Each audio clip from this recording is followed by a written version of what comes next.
당장 그년을 끌어내. 매일 절에 와서 절을 하던 무당이 절을 떠나지 못한 진짜 이유를 알아본 동자승의 스님들은 끝내 말리지 못했다. 새벽이 사너리를 베어 물고 붉은 피를 토해내기 전이었다. 강원도 깊은 골짜기 세상의 소음조차 넘지 못한다는 험준한 산세에 자리 잡은 백운산은 아직 잠들어 있었다. 승려들이 기상하여 도량석을 돌기도 전 짐승들마저 숨을 죽인 그 시각에 산문을 넘는 인기척이 있었다. 그것은 승려의 회색 승복이 아니었다. 그렇다고 불심 깊은 보살님의 수수한 계량 한복도 아니었다. 새빨간 치마, 그 위로 덧입은 남색 쾌자, 허리춤에 매달린 오색 천들이 바람이 불 때마다 뱀 혀처럼 날름거렸다. 무당이었다. 그것도 이 근방에서 가장 영험하다 소문난 큰 무당, 철랑이었다. 그녀는 마치 제 집 안방을 드나들듯 일주문을 지나 사천왕상을 노려보며 걸어 들어왔다.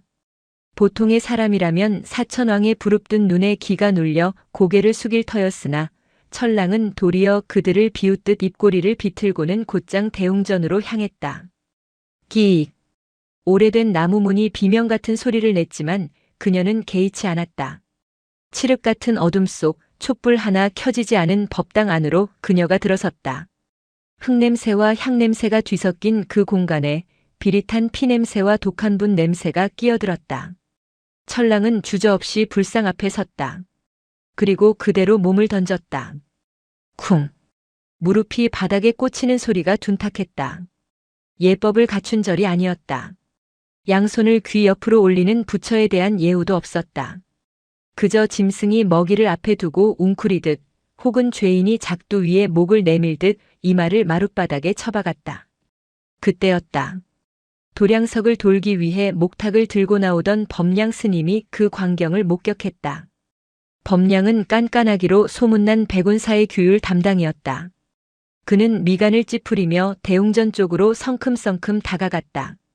이게 무슨 짓입니까? 법량의 호통이 새벽 공기를 갈랐다. 하지만 법당 안의 붉은 등은 미동도 하지 않았다. 철랑은 엎드린 채 숨소리조차 내지 않았다. 법량은 신발도 벗지 않고 법당 문턱을 넘으려다 멈칫했다. 신성한 법당에 신발을 신고 들어갈 수는 없었으나 저 불경한 무당을 당장 끌어내고 싶은 마음이 굴뚝 같았다. 여기가 어디라고 구판을 벌이려 합니까? 당장 나가시오. 부처님 면전에다 그 더러운 기운을 들이밀다니. 법량의 목소리가 높아지자 요사체에서 잠을 자던 다른 스님들도 하나둘 문을 열고 내다보았다. 어린 동자승 무주도 비비지 못한 눈을 끔뻑이며 마루 끝에 섰다.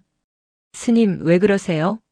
무주가 묻자 옆에 있던 노스님, 백운사의 주지인 고감 스님이 조용히 검지를 입술에 댔다. 쉿. 고감 스님은 툇마루에 앉아 그저 대웅전을 바라볼 뿐이었다. 그의 눈빛은 화가 난 법량과는 달리 깊고 어두운 우물처럼 가라앉아 있었다. 법량은 씩씩거리며 다시 소리쳤다. 못 들으시오? 당장 나가란 말이오. 그제야 엎드려 있던 철랑의 몸이 꿈틀했다.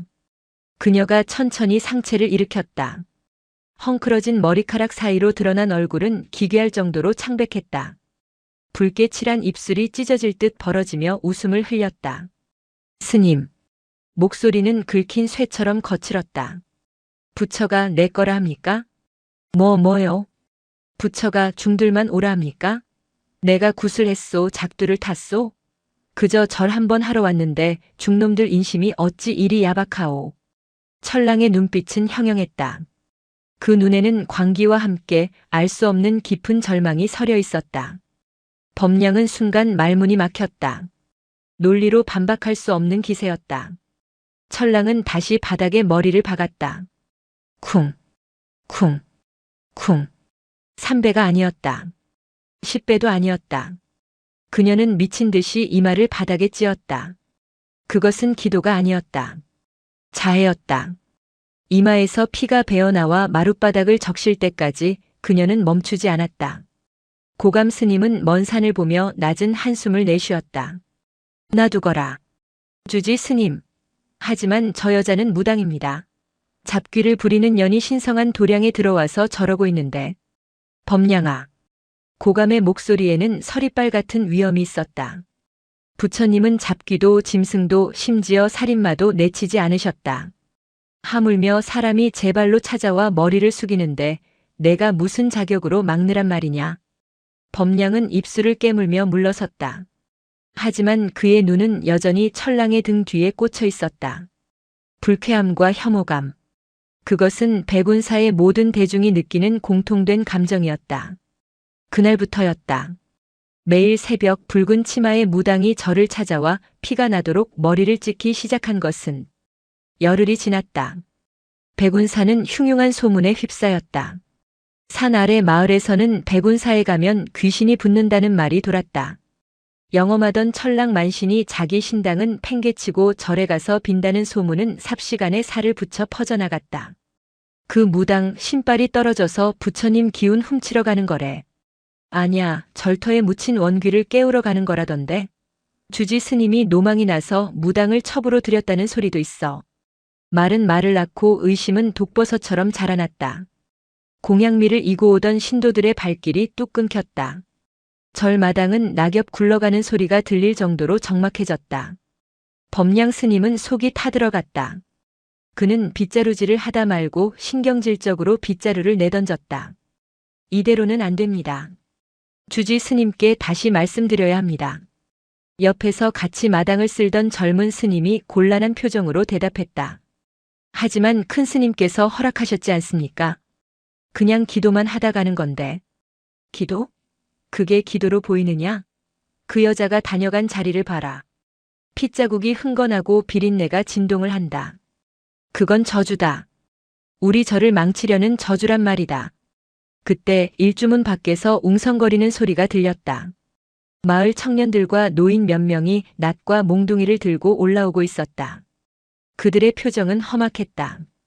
주지 스님 나오라 그래. 마을 이장인 박 씨가 고래고래 소리를 질렀다. 법량 스님이 황급히 뛰어나갔다. 이게 무슨 행패입니까? 행패? 지금 우리 마을 우물이 말라가는 게 안 보여? 멀쩡하던 소가 갑자기 거품 물고 쓰러졌어. 이게 다 저 요사스러운 무당년이 절에 드나들면서 부정을 타서 그런 거라고. 박 씨가 삿대질했다. 법량은 속으로 뜨끔했으나 겉으로는 의연한 척했다. 가뭄 탓이고 역병 탓이겠지요. 어찌 그걸 절 탓을 합니까? 아니, 용한 점쟁이가 그러는데 백운사 터랑 무당 기운이랑 상극이라 둘이 부딪혀서 재앙이 내리는 거라 했어. 당장 그년 못 오게 막아. 안 그러면 우리가 절간에 불을 질러버릴 테니까. 사람들의 흥분은 극에 달해 있었다. 그때 대웅전 문이 열리고 고감 스님이 걸어 나왔다. 그의 등 뒤로 아침 햇살이 비쳤으나 그의 얼굴은 그늘져 있었다. 물러가시오. 고감 스님의 목소리는 크지 않았으나 좌중을 압도하는 힘이 있었다. 소란스럽던 마을 사람들이 멈칫했다. 부처님 도량은 누구에게나 열려 있어. 오는 일을 막는 것은 부처의 뜻이 아니오. 마을의 우환은 내 7일 기도를 통해 부처님께 고할 터이니 다들 흉기를 거두시오. 하지만 스님, 저 여자가 내 말이 들리지 않소. 고감 스님이 주장자 지팡이로 땅을 내리쳤다.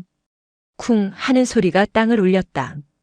마을 사람들은 주지 스님의 서슬 퍼런 기세에 눌려 슬금슬금 뒷걸음질 쳤다. 두고 봅시다. 또 소가 죽어나가면 그땐 우리도 가만 안 있을 거요. 사람들이 투덜거리며 내려가자 법량은 억울함을 토로했다. 스님, 왜 저 무당을 감싸십니까? 정말 저 여자 때문에 절이 망하겠습니다. 고감은 대답 없이 대웅전 안을 바라보았다. 그곳에는 오늘도 철랑이 있었다.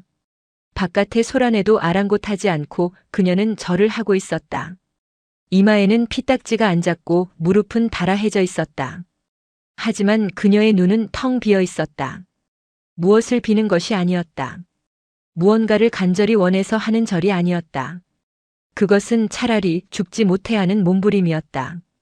고감은 아주 작은 목소리로 중얼거렸다. 망할 때가 되면 망하는 것이고 살 때가 되면 사는 것이다. 저 여인은 지금 제 숨을 끊어내고 있는 중이다. 법량은 그 뜻을 이해하지 못했다.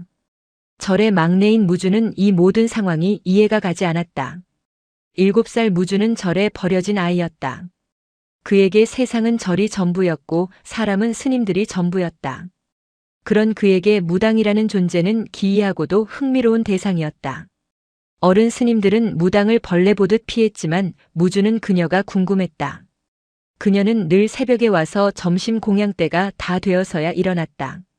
절을 마치고 나면 그녀는 바로 가지 않았다. 대웅전 뒤편 잡초가 무성한 낡은 담벼락 아래 쭈그리고 앉아 한참 동안 담장을 쓰다듬었다. 무당의 손은 앙상했다. 화려한 옷과 짙은 화장으로 가렸지만 가까이서 보면 그녀는 금방이라도 바스라질 것 같은 마른 장작 같았다. 어느 날 무주는 용기를 내어 그녀에게 다가갔다. 스님들이 알면 혼날 일이었지만 호기심이 두려움을 이겼다. 보살님. 무주가 불렀다. 절에서는 여자를 다 보살님이라 불렀으니까. 철랑이 천천히 고개를 돌렸다. 짙은 눈화장 사이로 충혈된 눈동자가 무주를 향했다. 그녀의 눈빛이 너무나 서늘해 무주는 저도 모르게 뒷걸음질 쳤다. 나를 부른 거냐? 네. 난 보살이 아니다. 무당이다. 아, 네. 무당님. 무주는 쭈뼛거리며 그녀 옆에 쪼그려 앉았다. 철랑에게서 묘한 냄새가 났다. 향냄새도 아니고 땀 냄새도 아닌 오래된 서랍 속에 넣어둔 쇠붙이 냄새 같았다. 무당님은 왜 맨날 여기서 절해요? 신당? 거기서 안 하고. 철랑은 피식 웃었다. 그 웃음은 비웃음 같기도 하고 자조 같기도 했다. 그녀는 품에서 담뱃대를 꺼내려다 이곳이 절이라는 사실을 깨달았는지 다시 집어넣었다. 꼬마 스님. 무주인데요. 그래, 무주야. 너는 부처님이 좋으냐? 네. 부처님은 밥도 주고 잠도 재워주잖아요. 그래, 부처는 참 좋겠구나. 아무것도 안 해도 사람들이 밥을 주니까. 철랑은 씁쓸하게 은조렸다. 그리고는 멍하니 하늘을 올려다보았다. 쉬는 말이다가 무주야. 공짜가 없다. 공짜가 없어요? 그래. 무언가를 들어주려면 반드시 먼저 내놓으라 한다. 돈이든 정성이든 아니면. 철랑의 목소리가 미세하게 떨렸다. 가장 소중한 것이든. 무주는 고개를 갸웃거렸다. 그럼 무당님은 신한테 뭘 줬어요? 그 질문에 철랑의 표정이 굳었다. 찰나의 순간 그녀의 얼굴에 스쳐 지나간 것은 공포였다. 그리고 뒤따라온 것은 깊은 슬픔이었다. 그녀는 무주의 머리를 쓰다듬으려 손을 뻗었다가 자신의 손톱이 너무 길고 날카롭다는 것을 깨닫고 황급히 거두었다. 다 줬다. 내 살도 내 피도 내 혼도. 다 줬는데도 안 들어줬어요? 아니, 들어는 줬지. 그런데 그 대가가 너무 컸어. 철랑은 자리에서 일어났다. 화려한 치마폭에서 먼지가 일었다. 그럼 부처님은요? 무주가 그녀를 따라 일어나며 물었다. 신은 다 가져가는데 부처님한테는 왜 빌어요? 부처님도 달라고 하면 어떡해요? 철랑은 대웅전의 금동 불상을 바라보았다. 그녀의 눈가가 붉게 젖어들었다. 부처는. 그녀가 입술을 달싹였다. 아무 말도 안 하거든. 네? 달라고도 안 하고 줬다고 생색도 안 내고 안 줬다고 화도 안 내. 그냥 듣고만 있어. 저 돌덩이처럼. 철랑은 그것이 칭찬인지 욕인지 모를 말을 남기고 몸을 돌렸다. 그래서 온다. 내 말을 끝까지 들어주는 건 저 말 없는 덩어리뿐이라서. 그녀가 산길을 내려가고 난 뒤 무주는 그녀가 앉았던 자리를 보았다. 흙바닥 위에는 그녀의 눈물 자국인지 아니면 땀방울인지 모를 축축한 흔적만이 남아 있었다. 그날 밤 무주는 주지 스님 방을 청소하다가 우연히 보았다. 고감 스님이 낡은 서랍 속에서 베네쩌고리 하나를 꺼내 들고 있는 것을. 흰 무명천으로 지은 베네쩌고리는 세월이 얼마나 흘렀는지 누렇게 변해 있었고 군데군데 곰팡이가 슬어 있었다. 고감 스님은 그것을 불빛에 비추어 보며 마치 부서질 것 같은 보물을 다루듯 어루만지고 있었다. 스님의 등은 그 어느 때보다 작고 굽어 보였다. 무주는 그 베네쩌고리에서 낮에 무당에게서 맡았던 것과 똑같은 오래된 쇠 냄새가 난다고 느꼈다. 그날은 비가 내렸다. 처마 끝에서 떨어지는 빗물이 마당에 작은 웅덩이를 만들고 흙냄새가 짙게 올라오는 새벽이었다. 늘 그렇듯 범량 스님은 찌푸린 얼굴로 대웅전을 향해 걸어갔다. 빗자루를 든 손에 잔뜩 힘이 들어가 있었다. 또 그 붉은 치마가 마룻바닥에 물기를 묻히고 있을 거라 생각하니 벌써 속이 울렁거렸다. 하지만 대웅전 문은 굳게 닫혀 있었다. 대돌 위에는 아무것도 없었다. 늘 놓여있던 꽃신도 흙 묻은 버선도 보이지 않았다. 안 왔나? 범량은 의아함과 동시에 안도감을 느꼈다. 드디어 그 요망한 것이 떨어져 나갔구나 싶었다. 그는 콧노래를 흥얼거리며 법당 문을 열어 환기를 시키려 했다. 그때였다.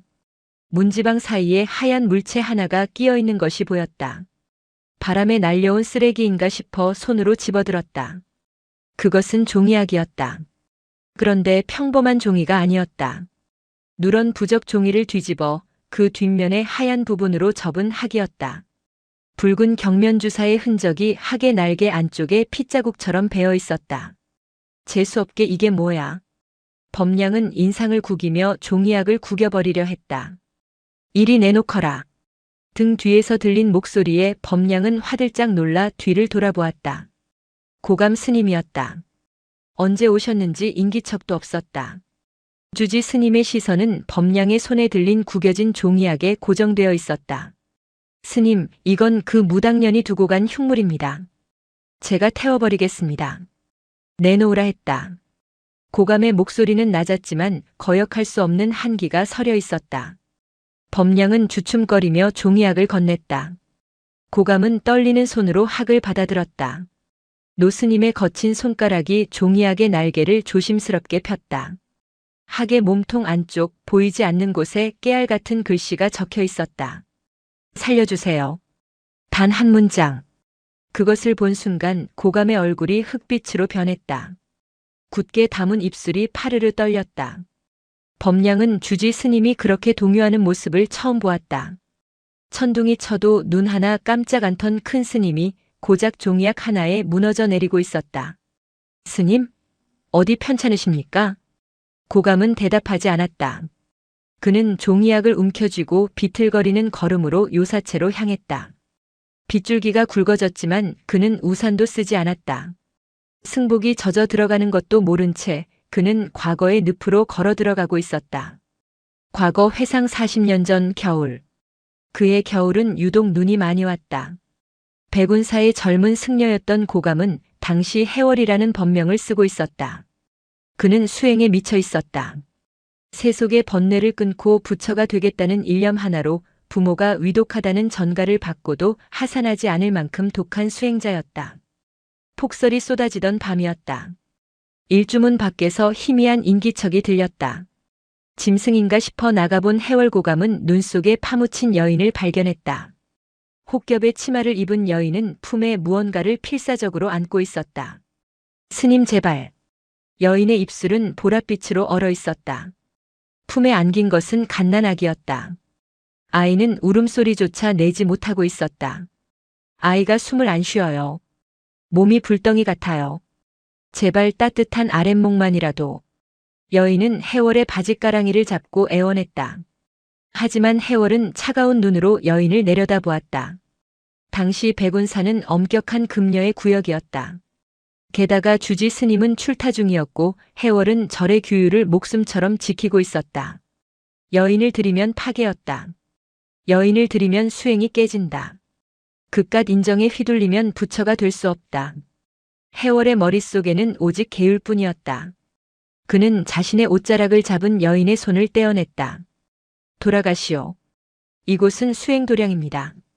아이를 살리는 건 의원의 몫이지 중의 몫이 아닙니다.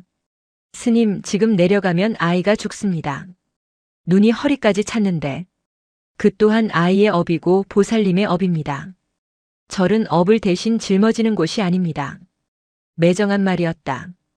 해월은 스스로도 놀랄 만큼 냉정하게 대문을 닫았다. 쾅 하는 소리와 함께 세상과 절이 단절되었다. 문 밖에서 여인의 울음소리가 들렸다. 절규에 가까운 비명이었다. 부처라며, 잡이라며, 내 새끼가 죽어가는데 그게 무슨 소용이야. 해월은 귀를 막고 법당으로 뛰어들어가 목탁을 두드렸다. 여인의 목소리를 지우기 위해 미친 듯이 연부를 외웠다. 관세음보살, 관세음보살. 다음 날 아침, 눈이 그치고 해월이 대문을 열었을 때 여인은 없었다. 다만 문 앞 눈밭에 핏자국이 길게 이어져 있었다. 여인이 무릎으로 기어 내려간 흔적이었다.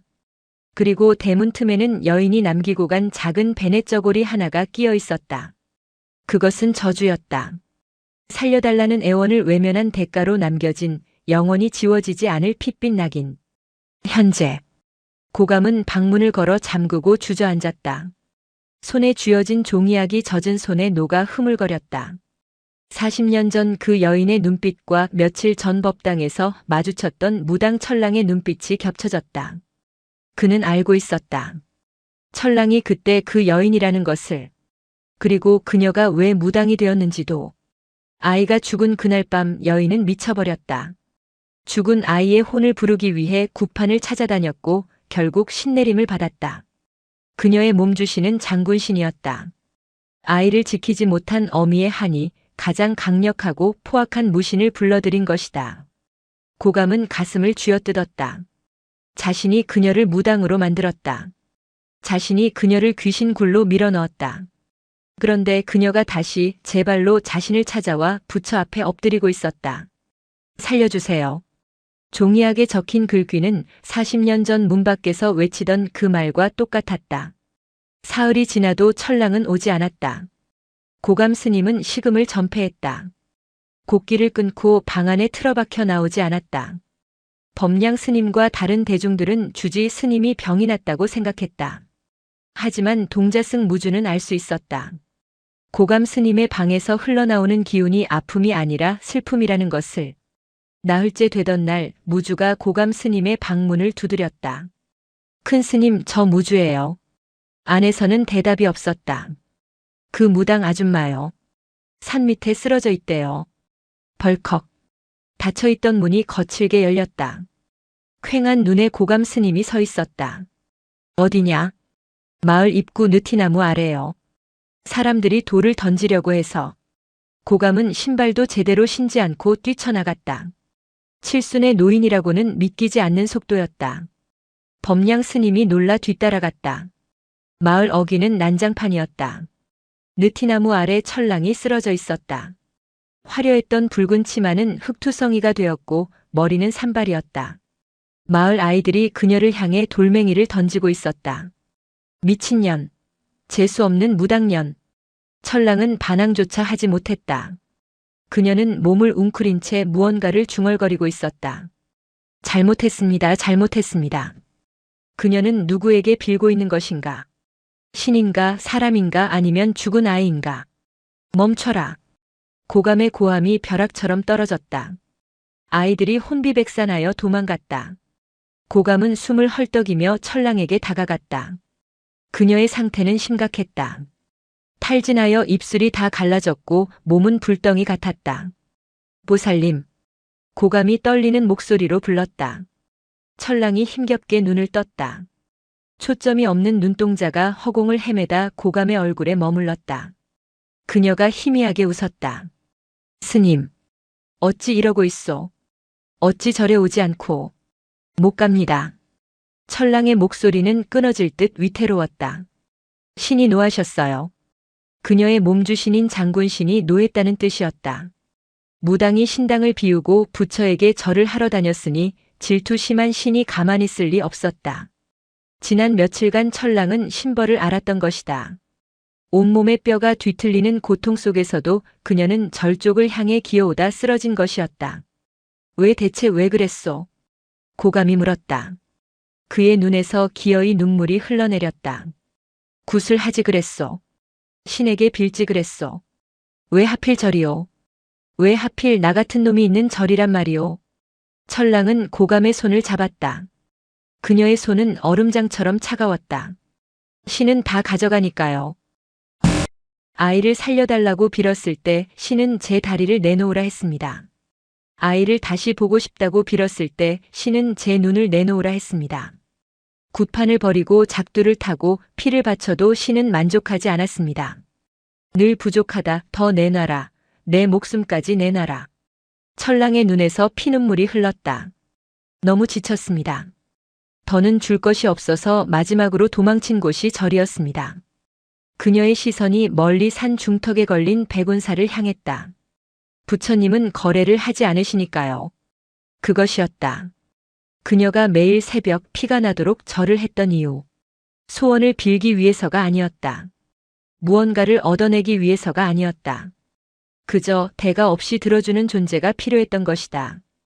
돈을 내라, 굿을 해라, 정성을 보여라 강요하지 않고 그저 묵묵히 그녀의 고통을 지켜봐주는 침묵. 그 침묵이 그녀에게는 유일한 안식처였다. 스님. 철랑이 고감의 소매를 잡았다. 그때 그 젊은 스님은 잘 계십니까? 고감의 심장이 덜컥 내려앉았다. 그녀는 기억하고 있었다.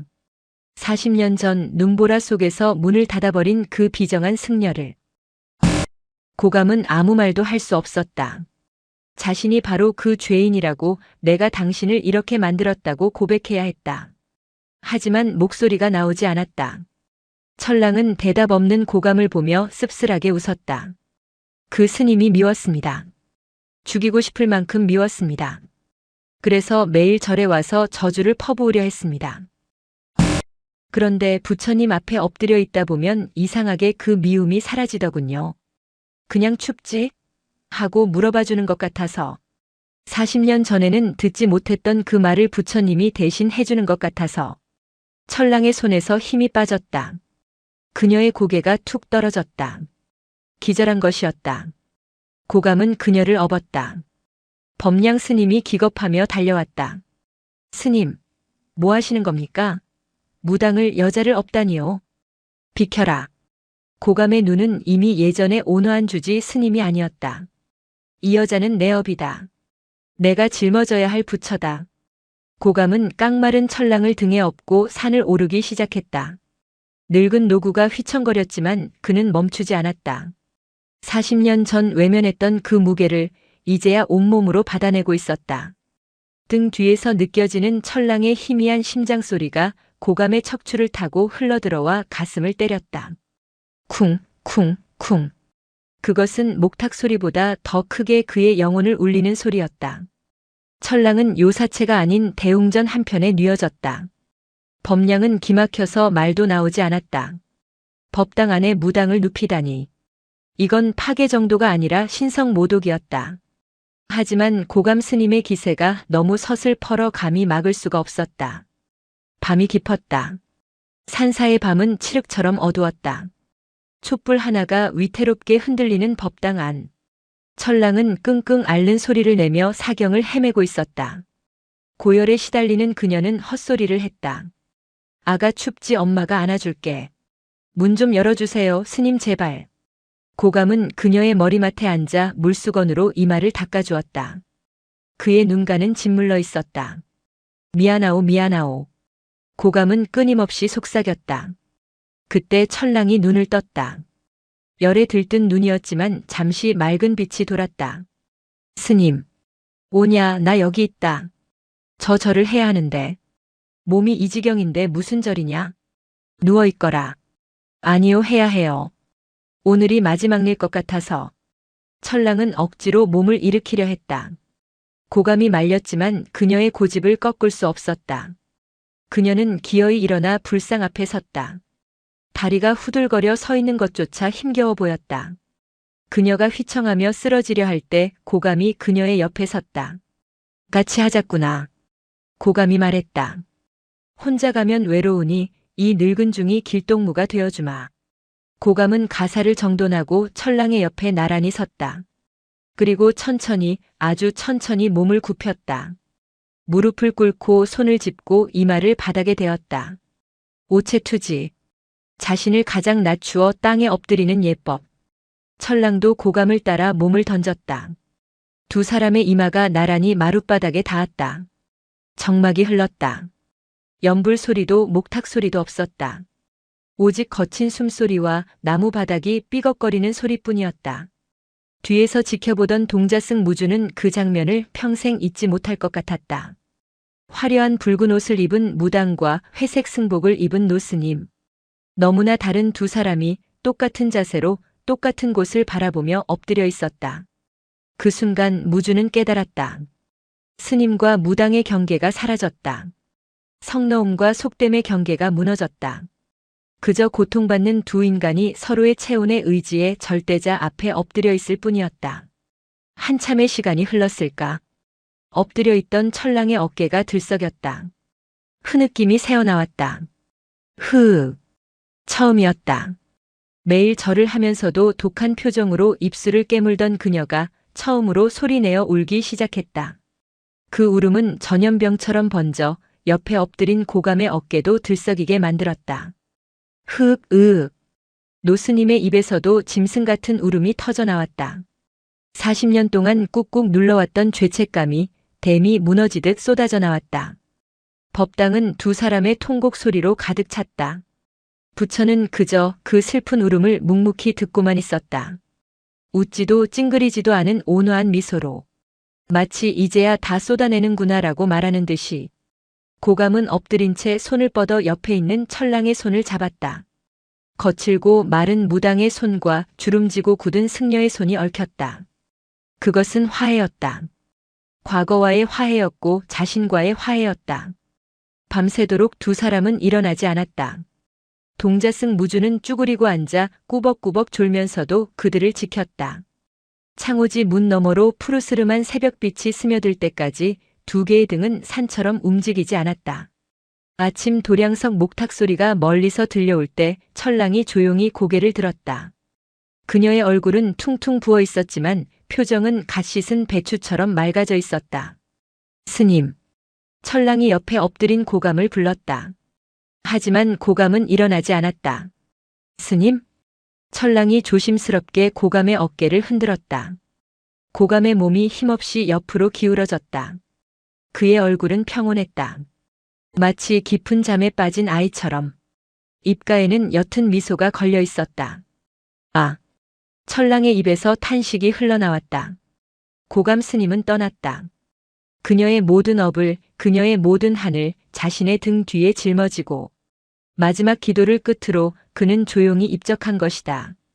철랑은 다시 엎드렸다. 그리고 고감의 식어가는 손을 자신의 이마에 갖다 대었다. 가셨습니까? 그녀의 목소리는 떨리지 않았다. 제 짐을 다 가져가시려고 그렇게 가셨습니까? 철랑은 고감의 시신을 향해 절을 했다. 그것은 부처에게 하는 절보다 더 깊고 더 경건한 절이었다. 법당 문이 열리고 아침 햇살이 쏟아져 들어왔다. 금동 불상의 이마에 박힌 보석이 번쩍하고 빛났다. 마치 노스님의 마지막 가는 길을 비추는 등대처럼. 고감 스님의 입적 소식은 순식간에 퍼져나갔다. 그러나 절은 소란스럽지 않았다. 너무나 갑작스러운 이별 앞에 승려들은 울음조차 터뜨리지 못한 채 멍하니 서 있을 뿐이었다. 그 정막을 깬 것은 법량이었다. 내 인연. 법량의 고함이 법당을 울렸다. 그는 고감 스님의 시신 옆에 너클 놓고 앉아있는 철랑의 멱살을 잡았다. 내년이 죽였어. 저주를 퍼부어서 기어이 우리 큰 스님을 잡아먹었구나. 이 요물 같은 무당년. 법량은 이성을 잃었다. 그는 철랑을 법당 밖으로 내동댕이 쳤다. 툭 하고 그녀의 가벼운 몸이 마당의 거친 흙바닥에 떨어졌다. 손바닥이 까져 피가 맺혔지만 철랑은 비명 한마디 지르지 않았다. 당장 나가. 당장 꺼져. 법량이 빗자루를 들어 그녀를 내리치려 했다. 다른 스님들이 말릴 새도 없었다. 그때 작은 그림자 하나가 앞을 가로막았다. 동자승 무주였다. 비키거라. 너도 홀린 개냐? 때리지 마세요. 무주는 팔을 벌려 철랑을 감쌌다. 큰 스님이 그러셨잖아요. 업이라고. 같이 가겠다고. 뭐라? 큰 스님은 이 아주머니 손을 잡고 웃으면서 가셨단 말이에요. 억지로 끌려가신 게 아니에요. 무주의 외침에 법량의 손이 허공에서 멈췄다. 그는 거친 숨을 몰아쉬며 바닥에 주저앉은 철랑을 노려보았다. 철랑은 천천히 몸을 일으켰다. 헝클어진 머리, 흑투성이 옷. 영락없는 미친 여자의 꼴이었으나 그 눈빛만은 기이할 정도로 고요했다. 스님 말이 맞습니다. 철랑의 목소리는 차분했다. 제가 죽였습니다. 뭐? 40년을 기다렸습니다. 그 빚을 받으러 왔습니다. 그런데 철랑은 닫힌 대웅전 문을 바라보았다. 빚을 갚는 대신 당신의 목숨을 내놓고 제 업을 가져가셨습니다. 그러니 제가 죽인 것이 맞습니다. 범량은 할 말을 잃었다. 그녀의 태도는 변명이 아니라 참회였고 조롱이 아니라 애도였다. 철랑은 자리에서 일어나 절 밖으로 향하지 않고 요사체 부엌으로 향했다. 어딜 가는 거냐? 미음이라도 쏘아야지요. 상주들이 굶어서야 쓰겠습니까? 그녀는 마치 이 절의 주인이라도 된 듯, 아니 오래전 떠나보낸 자식을 챙기는 어미처럼 부엌으로 들어갔다. 범량은 그 뒷모습을 보며 주먹을 쥐었지만 차마 다시 쫓아내지는 못했다. 장례는 다비식 화장으로 치르기로 했다. 고감 스님의 유품을 정리하던 중이었다. 범량 스님은 스님의 낡은 반다지 안에서 빛바랜 일기장 한 권을 발견했다. 떨리는 손으로 일기장을 넘기던 범량의 눈이 어느 한 페이지에 멈췄다. 날짜는 정확히 40년 전 폭설이 내렸던 그날이었다. 19XX 년 1월 14일. 눈. 죄를 지었다. 부처가 되겠다는 욕심에 살아있는 부처를 문전박대했다. 여인의 비명이 귓가에 맴돌아 견딜 수가 없다. 새벽에 몰래 산을 내려갔다. 눈 속에 파묻힌 작은 핏덩이를 찾았다. 이미 숨은 끊어져 있었다. 어미는 사라지고 없었다. 범량의 손이 떨렸다. 뒷내용은 더 충격적이었다. 아이를 차마 산짐승에게 줄 수 없어 품에 안고 돌아왔다. 양지 바른 곳을 찾으려 했으나 죄인인 내가 어찌 양지를 바라겠는가. 가장 가까운 곳에 두고 평생 참회하며 살기로 했다. 법당 내가 매일 예불을 올리는 그 자리 대웅전 마루 밑에 아이를 묻었다. 아! 범량은 비명을 지르며 주저앉았다. 대웅전 마루 밑. 그곳은 바로 고감 스님이 평생 앉아 목탁을 두드리던 자리였다. 그리고 무당 철랑이 지난 보름간 매일 와서 머리를 찢던 바로 그 자리였다. 철랑은 알고 있었던 것이다. 자신의 아이가 어디에 있는지. 신이 알려준 것이 아니었다. 어미의 본능이었다. 그녀가 매일 절에 와서 엎드린 것은 부처에게 빈 것이 아니었다. 바로 그 마루 밑에 잠든 차갑게 식은 내 새끼의 심장 소리를 듣기 위해서였다. 그리고 고감 스님은 40년 동안 자신의 엉덩이 밑에 깔린 아이의 영혼을 위로하기 위해 하루도 빠짐없이 연부를 외웠던 것이다. 스님 으흐흑 스님. 범량은 일기장을 가슴에 품고 통곡했다. 그것은 수행자의 고행이 아니라 인간의 처절한 속죄였다. 고감은 존경받는 고승이 아니라 평생을 죄책감이라는 감옥에 갇혀 산 죄수였다. 그 시각 철랑은 대웅전 마루를 걸레로 닦고 있었다. 그녀는 알고 있었다. 스님이 가시고 난 뒤 이제야 비로소 마루 밑에 아이가 편안해졌음을. 스님이 아이를 안고 저승으로 떠났음을. 다비식 날이 밝았다. 절 마당에 장작더미가 쌓이고 고감 스님의 시신이 그 위에 안치되었다. 타오르는 불길 속으로 육신이 한 줌의 재로 변해가는 시간. 연불 소리가 울려 퍼지는 가운데 기이한 광경이 벌어졌다. 상복 대신 소복을 입은 철랑이 장작더미 앞으로 걸어 나왔다. 그녀의 손에는 부채도 방울도 없었다. 맨손이었다. 뭐 하는 짓이야?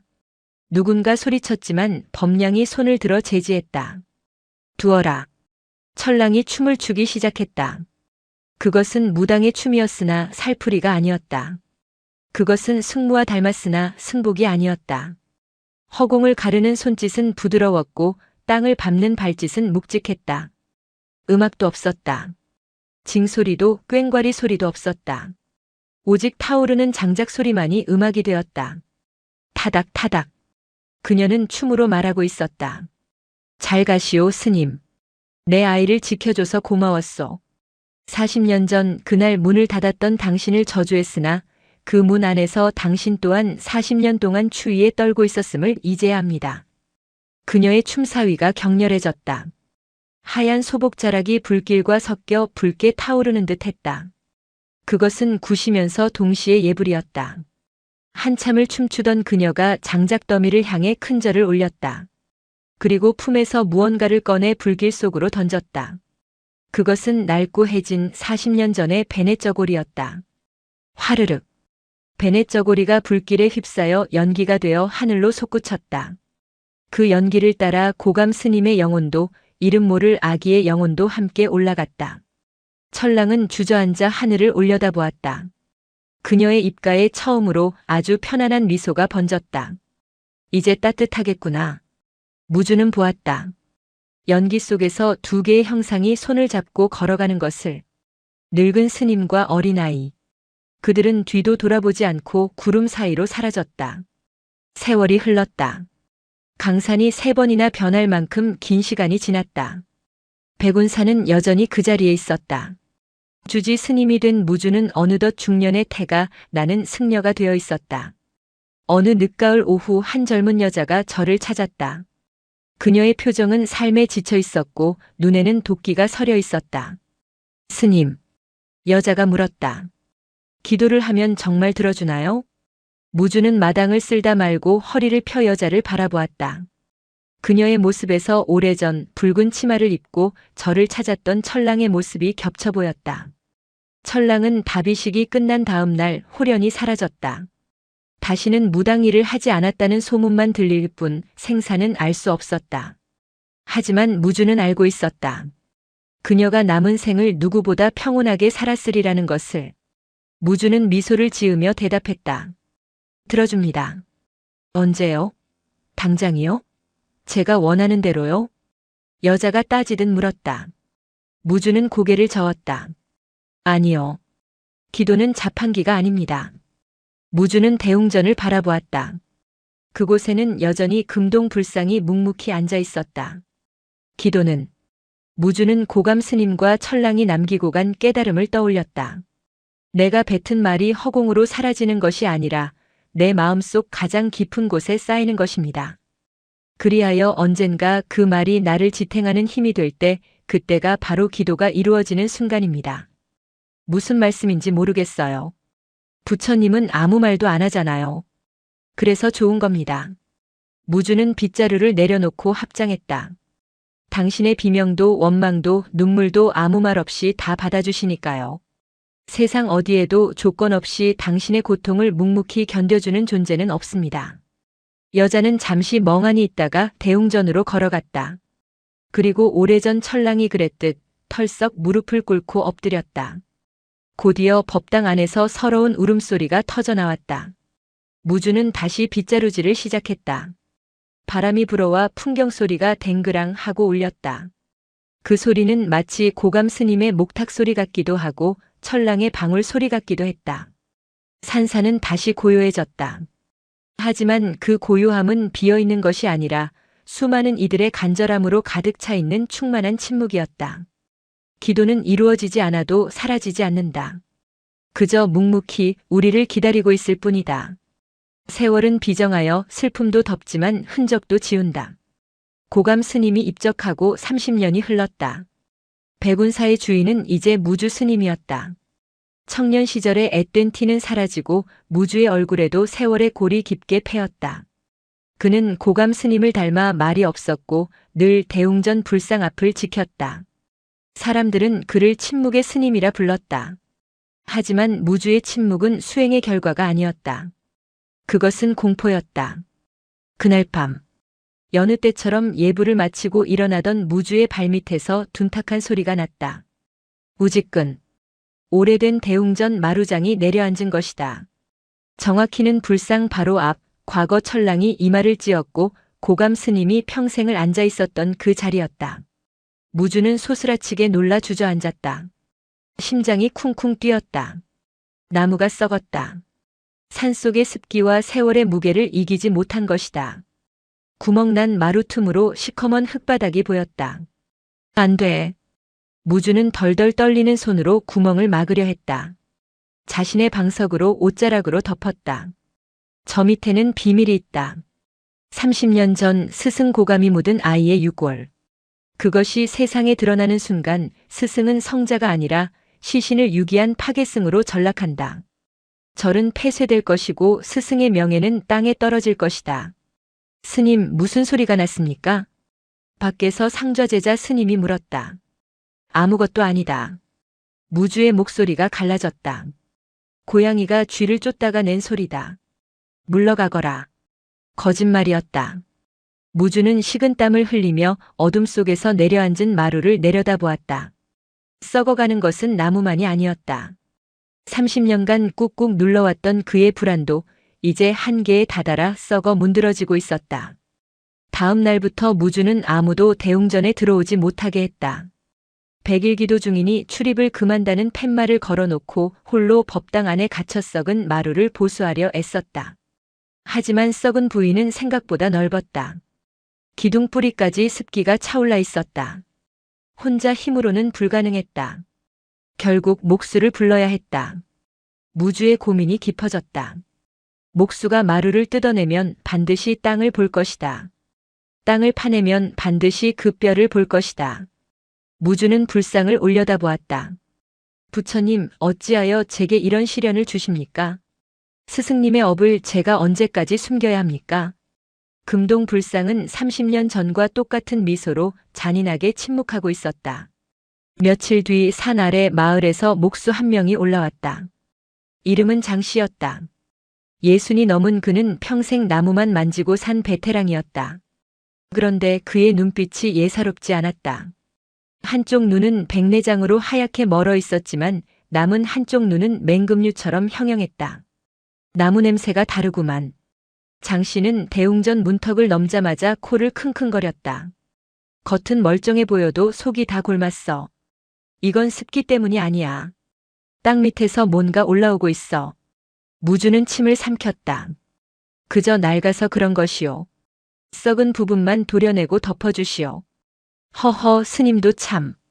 썩은 이빨을 놔두고 금리를 씌운다고 안 아픕니까? 뿌리를 뽑아야지.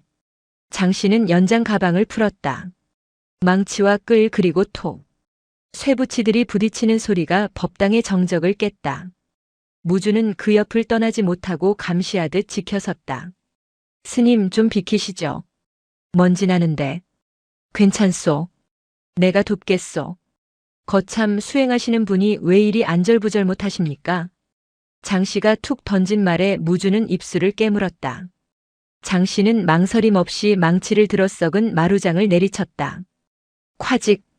나무 파편이 튀었다. 무주의 심장이 쪼개지는 듯 했다. 장씨는 능숙하게 마루장을 뜯어냈다. 드디어 시커먼 흙바닥이 드러났다. 습기를 머금은 흙냄새가 확 올라왔다. 그리고 그 속에 섞인 미묘한 냄새. 오래된 천이 삭은 냄새. 장씨의 손이 멈췄다. 장씨가 고개를 갸웃거렸다. 그는 뜯어낸 마루 틈으로 얼굴을 들이밀었다. 이게 뭐지? 땅이 한번 뒤집힌 흔적이 있는데? 무주의 등줄기에 소름이 돋았다. 그럴 리 없소. 이 절은 100년간 보수한 적이 없소.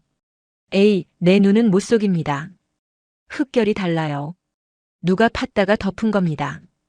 그것도 아주 깊게. 장씨가 흙투성이 손으로 바닥을 긁어보려 했다.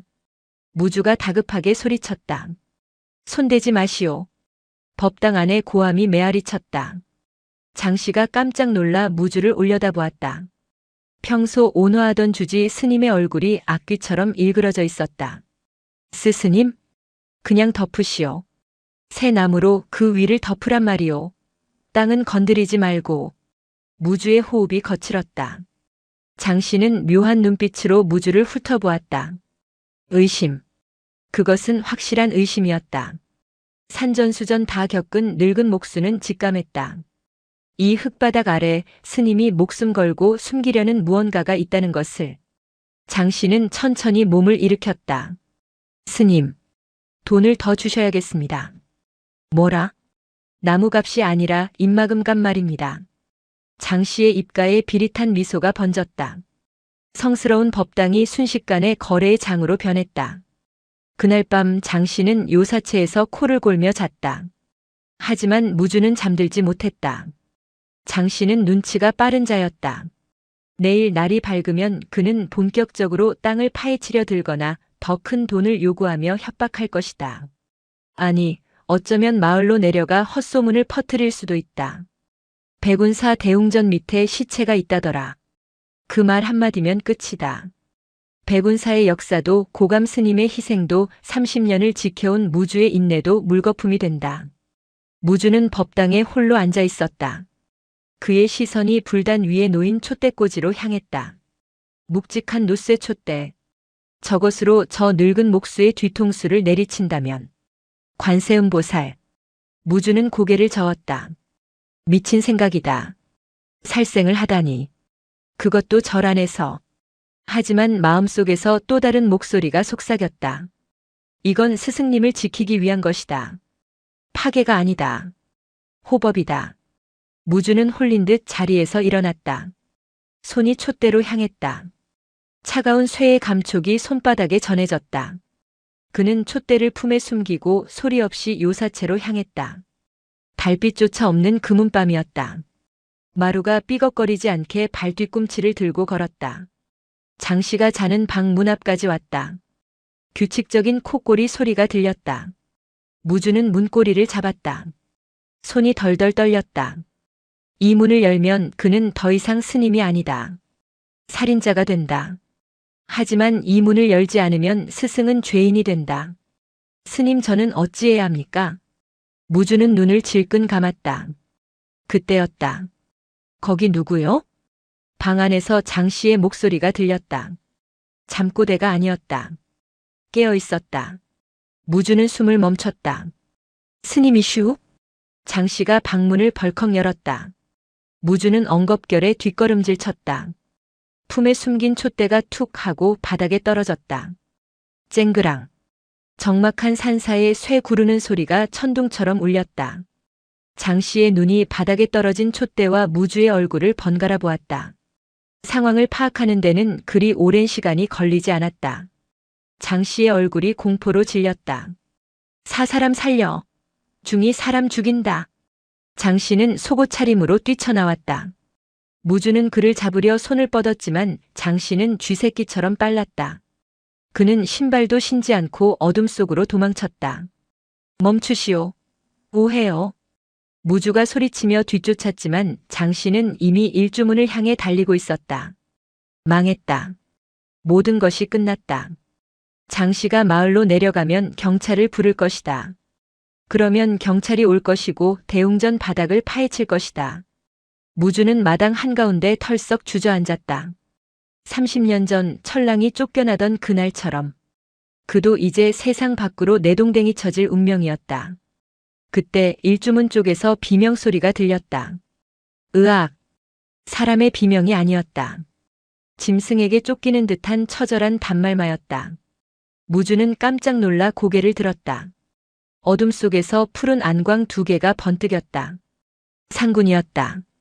거대한 호랑이 한 마리가 도망치던 장씨의 앞을 가로막고 있었다.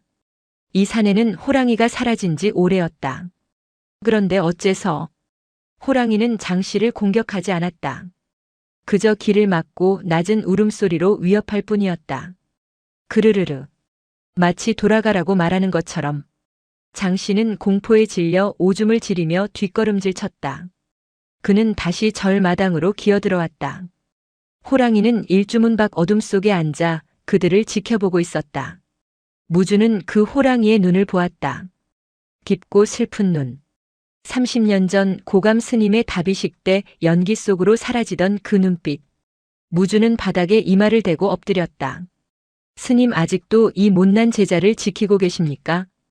호랑이는 무주가 엎드리는 것을 보고서야 천천히 몸을 돌려 숲속으로 사라졌다. 장씨는 혼절하여 마당에 쓰러져 있었다. 무주는 떨어진 촛대를 집어들었다. 하지만 이번에는 무기로 쓰기 위함이 아니었다. 그는 촛대를 제자리에 돌려놓기 위해 법당으로 향했다. 그의 눈에서 참회의 눈물이 하염없이 흘러내렸다. 살심을 품었던 자신을 용서할 수가 없었다. 대웅전 바닥은 여전히 뜯겨진 채 그 시커먼 입을 벌리고 있었다. 장씨가 눈을 떴을 때는 새벽녘이었다. 그는 자신이 묶여 있을 것이라 생각했다. 혹은 차가운 광에 갇혀 있거나. 하지만 그가 누워있는 곳은 따뜻한 아랫목이었다. 방 안에는 은은한 차 향기가 감돌았고 머리맡에는 김이 모락모락 나는 찻잔이 놓여 있었다. 깨어났소. 방 한구석 어둠 속에 앉아있던 무주가 입을 열었다. 장씨는 화들짝 놀라 이불을 끌어당겼다. 어젯밤 보았던 그 살기 어린 눈빛과 거대한 호랑이의 잔상이 떠올라 몸이 덜덜 떨렸다. 살려주시오. 내 입 뻥긋도 안 할 테니. 맹세코. 장씨는 바닥에 머리를 지시겼다. 무주는 찻잔을 들어 장씨 앞에 밀어주었다. 드시오. 진정하는데 좋을 것이오. 아니, 안 먹겠소. 독을 탔을지 어떻게 알아. 무주는 씁쓸하게 웃으며 자신이 먼저 차를 한 모금 마셨다. 독은 찻잔에 있는 것이 아니라 내 마음에 있었소. 어젯밤 잠시 마구니가 씌어 당신을 해하려 했소. 미안하오. 무주가 정중하게 고개를 숙였다. 장씨는 그 모습에 벙쪘다. 밤새 칼을 갈고 있을 줄 알았던 중이 사과를 하고 있었다. 그 호랑이는 산신이요. 못난 제자가 죄를 지을까봐 회초리를 들고 오신 게지.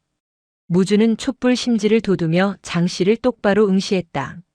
장처사님, 당신 말대로 마루 밑에 무언가 있어. 장씨의 눈이 커졌다. 그것은 금괴도 아니고 고려청자도 아니요.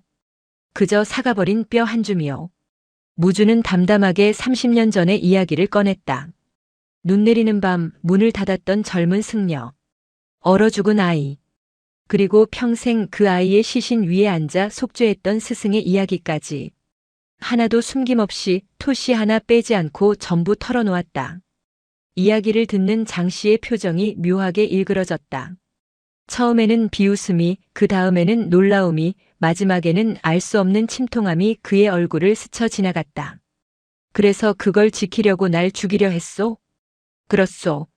스승님의 명예가 더러워지는 것을 막으려 했소. 허나 이제야 깨닫소. 산 사람을 죽여 죽은 사람을 지키는 것이 얼마나 어리석은 짓인지. 무주는 품에서 돈주머니를 꺼냈다. 절에 1년치 살림살이를 다 털어 만든 돈이었다. 이걸 가지고 떠나시오. 신고를 하든 소문을 내든 당신 뜻대로 하시오. 나는 달게 벌을 받겠소. 돈주머니를 내려놓은 무주는 눈을 감고 염주를 굴리기 시작했다. 모든 것을 체념한 자의 평온함이었다. 한참 동안 침묵이 흘렀다. 장씨는 돈주머니와 무주를 번갈아 보았다. 꿀꺽 침 넘어가는 소리가 들렸다. 그는 손을 뻗어 돈주머니를 낚아챘다. 묵직했다. 역시 중놈들은 무서워. 장씨가 툭 내뱉었다. 산신까지 불러내질 않나. 사람을 앉혀놓고 옛날 이야기로 혼을 쏙 빼놓질 않나. 장씨는 돈주머니를 다시 바닥에 던졌다. 짤그랑. 안 받겠소. 무주가 눈을 떴다. 돈이 적소? 아니, 많아서 탈이요. 그리고 나도 사실 죄인이요. 장씨가 자신의 백태 낀 눈을 가리켰다. 이 눈 왜 멀었는지 아시오? 젊었을 때 도굴꾼이었어. 남의 무덤 파헤쳐서 부장품 훔쳐다가 팔아먹었지. 그러다 무덤 주인한테 저주를 받아서 이렇게 된 거요. 장씨가 쓴웃음을 지었다. 시체 냄새는 기가 막히게 맡는 것도 다 그 때문이지. 그런데 스님, 내가 도굴질하면서 별의별 뼈를 다 봤지만 제 발로 묻어달라고 찾아온 뼈는 처음 듣소. 장씨는 자리에서 일어났다. 밥이나 주시오. 배고파서 신고하러 갈 힘도 없으니. 그럼 마루는 고쳐야 할 거 아니오. 돈은 필요 없고 대신 밥이나 고봉으로 퍼주시오. 그리고 장씨가 문고리를 잡으며 덧붙였다. 호랑이한테는 비밀로 해주시오. 나 아직 죽기 싫으니까. 그날부터 기묘한 공사가 시작되었다. 장씨는 다른 인부들을 부르지 않았다. 오직 무주와 단둘이서 작업을 진행했다. 장씨는 대웅전 주변에 차양을 쳐서 밖에서 안이 보이지 않게 막았다. 그리고 썩은 마루를 전부 드러냈다. 햇빛이 들지 않는 땅속 깊은 곳, 30년 전 고감 스님이 팠던 흙구덩이가 드러났다. 무주는 그 흙을 보며 오열했다. 흙 속에는 아직 썩지 않은 베네쩌고리 조각과 하얗게 바스라진 작은 뼈들이 섞여 있었다. 장씨는 묵묵히 지켜보다가 품에서 고운 명주천을 꺼내 무주에게 건넸다. 수습하시오. 흙바닥에 그냥 두면 쥐가 갉아먹소. 무주는 떨리는 손으로 뼈와 흙을 명주천에 담았다. 그리고 작은 항아리에 옮겨 담았다. 그것은 이장이 아니었다. 더 깊고 단단한 봉인이었다. 장씨는 그동안 최고의 목재를 다듬었다. 100년 된 붉은 소나무. 그는 대패질을 하며 주문을 외우듯 중얼거렸다. 이 나무는 물을 먹지 않아. 1000년이 가도 썩지 않지. 벌레도 못 덤벼. 장 씨의 손놀림은 신들린 듯 했다. 그는 못을 하나도 쓰지 않았다. 나무와 나무를 요철로 깎아 맞물리게 하는 결구법으로 마루를 깔았다. 쇠못을 쓰면 녹이 슬고 녹물은 뼈를 아프게 한다는 미신 때문이었다. 스님, 이 항아리를 다시 묻되 그 위에 숯을 까시오. 숯이 습기를 막고 나쁜 기운도 빨아들이니까. 무주는 장씨가 시키는 대로 항아리를 다시 묻고 그 위에 숯과 소금을 두껍게 깔았다. 그리고 장씨가 다듬은 소나무 마루장을 덮었다. 탁, 탁, 탁. 나무 망치로 두드려 마루장을 끼워 맞출 때마다 울림이 법당 안을 채웠다. 그것은 단순히 바닥을 까는 작업이 아니었다. 세상에서 가장 거대한 나무관을 짜는 일이었다. 일주일이 지났다. 대웅전 바닥은 새 것처럼 매끈해졌다. 붉은 소나무의 결이 물결처럼 이어져 아름다웠다. 다 됐소. 장씨가 땀을 닦으며 말했다. 이제 이 밑은 아무도 모를 거요. 나 죽고 스님 죽으면 영원히 묻히겠지. 무주는 장씨에게 깊이 합장했다. 이 은혜를 어찌 갚아야 할지 모르겠소. 은혜는 무슨. 나도 없이 쓴 셈치겠소. 내 손으로 무덤 파헤치기만 했지 덮어준 건 이번이 처음이니까. 장씨는 짐을 챙겨 떠났다. 무주가 챙겨준 돈주머니는 끝내 거절했다. 대신 그가 떠난 자리에는 그가 쓰던 낡은 대패 하나가 놓여 있었다. 무주는 새로 깐 마루 위에 방석을 깔고 앉았다. 엉덩이 밑에서 올라오는 나무의 냄새가 향긋했다. 그 냄새가 땅 밑의 비릿함을 완전히 덮어주고 있었다. 편히 주무십시오. 이제 춥지 않을 겁니다. 무주는 목탁을 들었다. 맑고 청아한 목탁 소리가 대웅전을 채웠다. 위기는 그렇게 끝난 줄 알았다. 계절이 4번 바뀌고 다시 겨울이 찾아왔다. 백운산은 평화로웠다. 마루 밑의 비밀은 붉은 소나무 아래 완벽하게 봉인되었다. 하지만 세상은 가만히 있는 것을 그냥 두지 않았다. 어느 날 관청의 관리들이 들이닥쳤다. 그들은 평범한 관리가 아니었다. 도포 자락을 휘날리며 들어선 이는 한양에서 내려온 감찰사와 건축을 연구하는 학자들이었다. 이곳이 백운사인가? 감찰사 최영감은 날카로운 눈매를 가진 중년 사내였다. 그는 거만한 태도로 대웅전을 훑어보았다. 예, 그러합니다만 어인일로 오셨습니까? 무주가 물었다. 최영감은 뒷짐을 지고 말했다. 나라에서 오래된 사찰들을 조사하여 국보로 지정하고 지원하라는 어명이 떨어졌다. 이 백운사 대웅전이 건축 양식이 특이하고 보존 상태가 훌륭하다는 보고가 올라와 내 직접 확인하러 왔다. 국보 지정. 보통의 절이라면 쌍수를 들고 환영할 경사였다. 나라의 지원금이 나오고 명예가 드높아지는 일이었다. 하지만 무주의 얼굴은 하얗게 질렸다. 저 감찰사 나리. 저희 절은 산속에 묻힌 작은 암자일 뿐입니다. 국보라니요. 당치 않습니다. 허허, 겸손도 지나치면 오만이다. 어디 보자. 최영감과 함께 온 젊은 학자가 대웅전 안으로 들어갔다. 그는 벽과 기둥, 천장의 공포를 세밀하게 관찰하며 감탄사를 연발했다. 놀랍습니다. 못을 쓰지 않고 나무를 엮은 솜씨가 기가 막힙니다. 게다가 이 바닥. 학자가 바닥을 쿵쿵 굴러보았다. 소리가 맑고 웅장한 것이 바닥 밑에 항아리나 숯을 묻어 공명을 이용한 것 같습니다. 이런 건축법은 조선 초기에나 쓰이던 것인데. 학자의 눈이 반짝였다. 영감님, 이 바닥을 뜯어봐야겠습니다. 무주의 심장이 멈추는 듯 했다. 바닥이라니요? 기초공법을 확인해야 합니다. 주춧돌을 어떻게 놓았는지, 밑에 어떤 장치를 했는지 기록으로 남겨야 국보로 지정할 수 있습니다. 안 됩니다. 무주가 소리쳤다. 관리들이 놀라 그를 쳐다보았다. 무주는 황급히 표정을 수습했다. 아니, 법당은 부처님을 모시는 신성한 곳입니다. 바닥을 뜯어내다니요. 예법에 어긋납니다. 최영감이 코웃음을 쳤다. 중아, 내 눈에는 부처만 보이고 나라님의 어명은 보이지 않느냐? 국보가 되면 너희 절에도 좋은 일이다. 썩은 곳이 있으면 나라 돈으로 고쳐주고 길도 닦아준다는데 마다할 이유가 무엇이냐? 하오나. 시끄럽다. 내일 당장 인부들을 불러 바닥을 해체할 것이다. 방해하면 관모독죄로 다스릴 테니 그리 알아라. 최 영감은 으름장을 놓고 요사체로 들어가 버렸다. 무주는 망연자실하여 대웅전 앞에 섰다. 피할 수 없는 외통수였다. 거부하면 관가로 끌려갈 것이고 허락하면 마루 밑에 항아리가 세상에 드러날 것이다. 항아리가 발견되면 그 안에 든 뼈에 대해 조사가 들어갈 것이고 결국 30년 전의 비밀은 밝혀질 수밖에 없었다. 밤이 깊었다. 무주는 법당 안으로 들어갔다. 새로 깐 마루는 여전히 매끄럽고 단단했다. 장씨가 땀 흘려 만든 그 봉인이 고작 종이 한 장에 적힌 어명 때문에 뜯겨나갈 판이었다. 무주는 불상 앞에 엎드렸다. 스승님, 저는 어찌해야 합니까? 제가 부족하여 스승님의 안식을 지키지 못합니다. 그때 법당 밖에서 인기척이 들렸다. 바람 소리가 아니었다. 누군가 문살을 긁는 소리.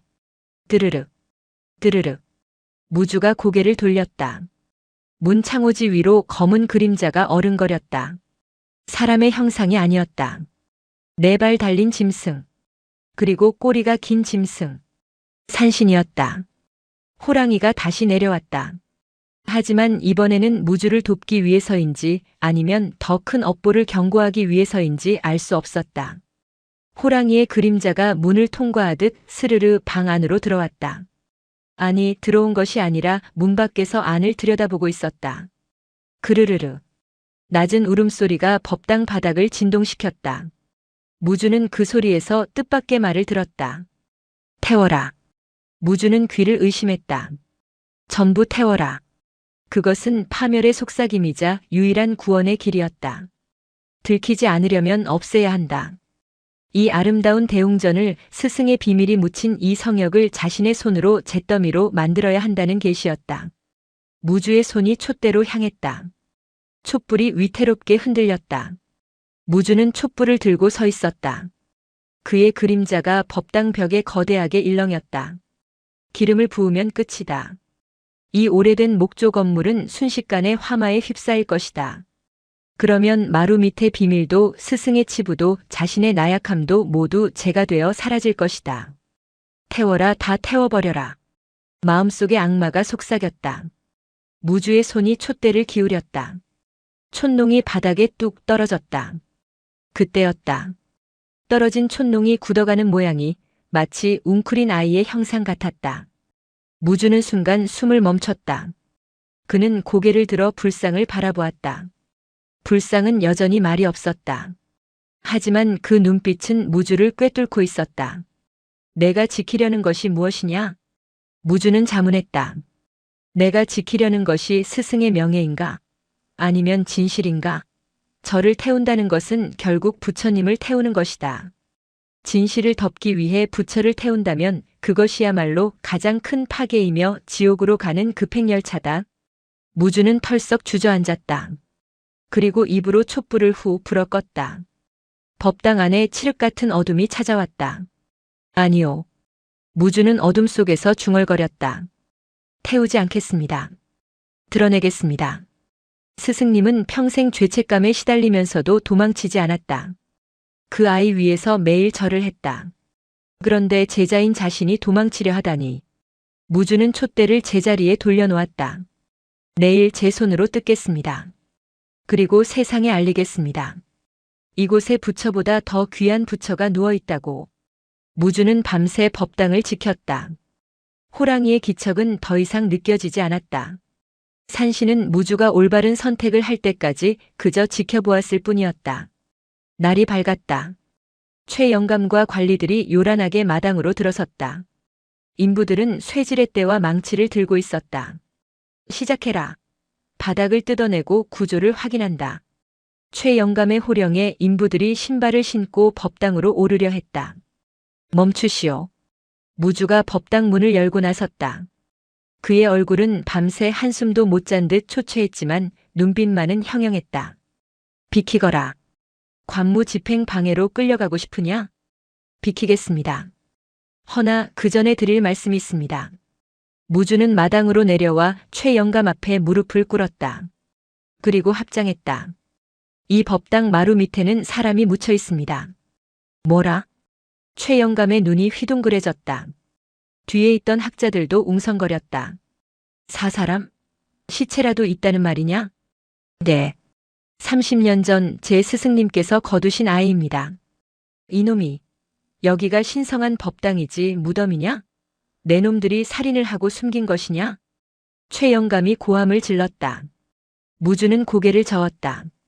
살인이 아닙니다. 속죄입니다.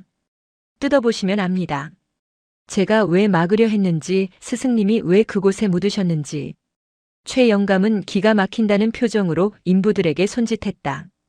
당장 뜯어라. 낱낱이 파헤쳐서 이 중놈들의 추악한 짓거리를 밝혀라. 우지끈, 화당탕, 아름답던 붉은 소나무 마루장이 뜯겨나갔다. 장씨가 정성스레 끼워 맞춘 결구들이 비명을 지르며 해체되었다. 나무관이 열렸다. 그리고 숯과 소금으로 덮인 흙바닥이 드러났다. 인부들이 흙을 파내자 곧 무주가 묻어둔 작은 항아리가 나왔다. 법당 안에는 긴장감이 감돌았다. 최 영감이 코와 입을 가리며 다가왔다. 열어라. 인부 하나가 떨리는 손으로 항아리 뚜껑을 열었다. 그 안에는 하얀 명주천에 쌓인 유골 한 줌과 사가버린 베넷 저고리 조각, 그리고 누렇게 변한 종이 한 장이 들어있었다. 최 영감은 뼈를 보고 기겁했다. 이 흉측한 것들. 정말로 시체를 묻어두었구나. 영감님, 여기 글이 있습니다.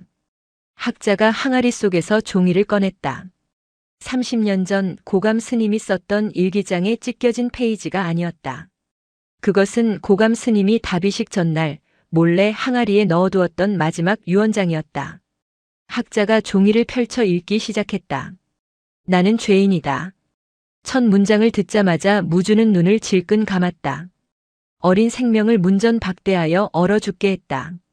그 죄를 씻고자 아이를 가장 따뜻한 곳, 내 연불 소리가 가장 잘 들리는 곳에 묻으려 했다.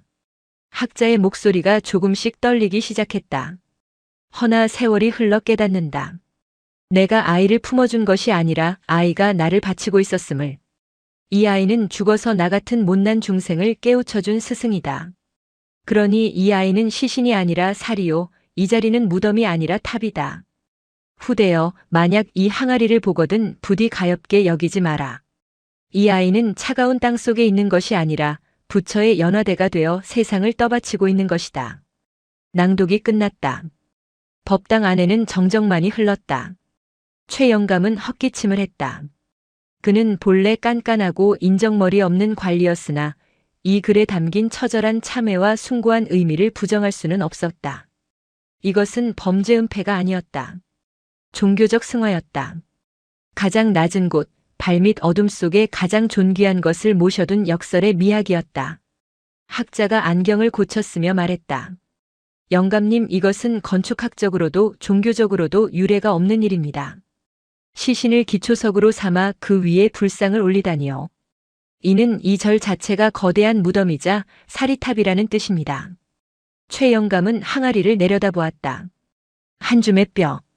이름도 없이 죽은 아기. 하지만 그 위에는 금동 불상이 자비로운 미소를 짓고 있었다. 덮어라. 최 영감이 나지막이 말했다. 예? 못 들었느냐? 다시 덮으란 말이다. 이건 우리가 건드릴 물건이 아니다.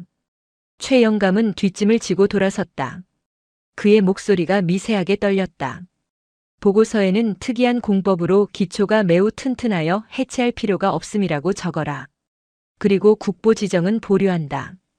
이런 사연이 있는 곳을 관광지로 만들 수는 없다. 그것은 최 영감 나름의 배려이자 경이었다. 무주는 바닥에 머리를 조아렸다. 고맙습니다, 고맙습니다. 인부들이 다시 흙을 채우고 마루를 깔기 시작했다. 항아리는 다시 어둠 속으로 불상의 엉덩이 밑으로 돌아갔다. 하지만 이제 그 어둠은 차갑지 않았다.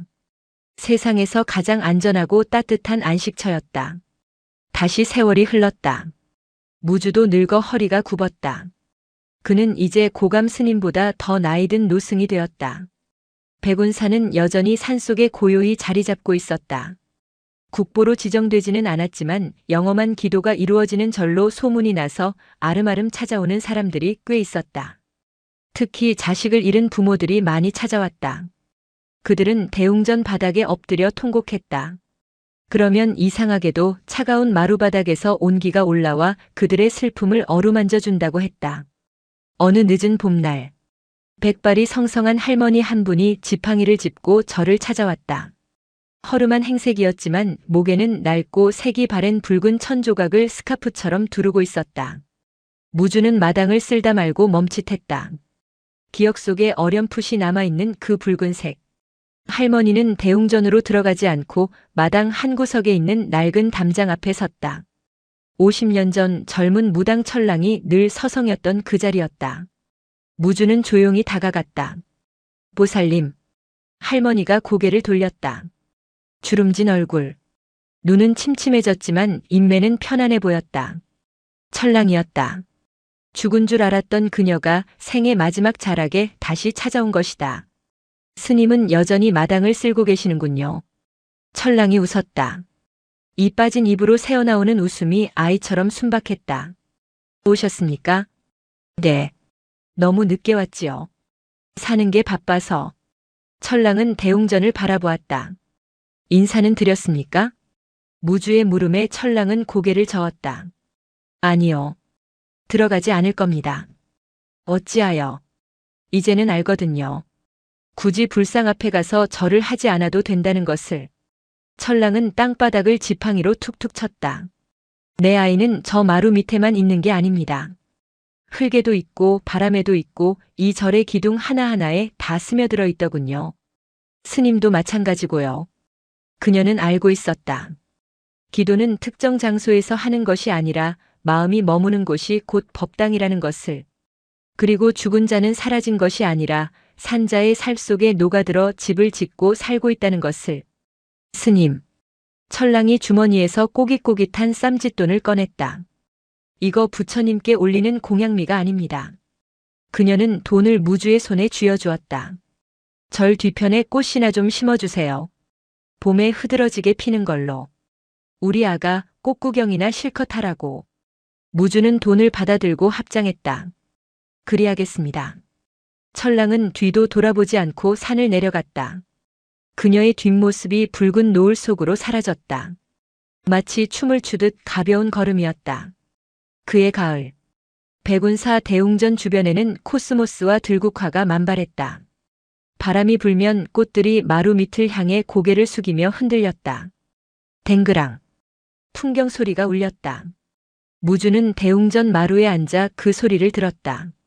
그것은 50년 전 추운 겨울밤 문을 두드리던 여인의 소리였고 30년 전 제자를 위해 비밀을 안고 떠난 스승의 목탁 소리였으며 지금 이 순간 마루 밑에서 편안히 잠든 아이의 숨소리였다. 무주는 눈을 감고 미소 지었다. 기도는 이루어지지 않아도 사라지지 않는다. 꽃이 되고 바람이 되고 소리가 되어 우리 곁에 영원히 머문다. 대웅전 마루 밑 세상에서 가장 낮은 곳에 있는 부처가 오늘도 말없이 세상을 떠받치고 있었다. 영상이 마음에 드셨다면 구독과 좋아요, 댓글 부탁드립니다.